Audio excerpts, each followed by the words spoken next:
farewell to arms. That's what a historic peace accord between Colombia's government and the left-wing Revolutionary Armed Forces of Colombia, or FARC, says. In the presence of more than a dozen heads of state and 45 foreign ministers, the accord was signed with pens made out of bullets. Its symbolism lost to no one. Colombians, the horrible night has ended and a new day with all its promises has arrived. I invite you to open your arms, your eyes, your minds and your hearts and welcome the daybreak of peace.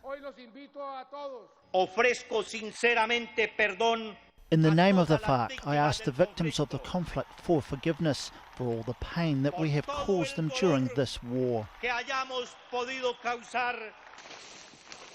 The agreement gives demobilized FARC soldiers economic and political support to reintegrate society in exchange for laying down their weapons and abandoning drug trafficking. It contemplates rehabilitation farms for those who confess their crimes and prison sentences of between 8 and 20 years for those who don't.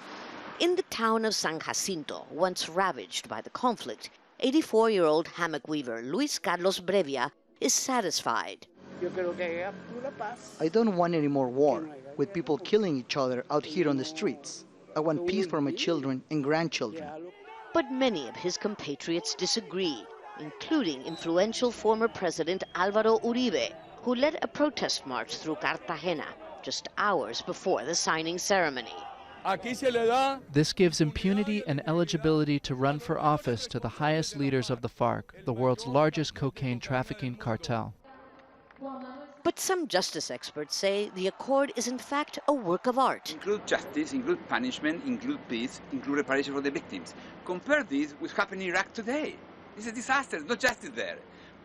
Even Obama refused to investigate, do justice for the CIA torture in Iraq. So this is a masterpiece. Ending a 52-year-old conflict will take much more than the stroke of a pen, of course. But in the short term, the biggest hurdle will be a referendum to be held on Sunday. That's when Colombians must ratify or not an agreement that could be the best chance Colombia has had in more than half a century to silence the guns. Lucia, Newman, Al Jazeera, Cartagena.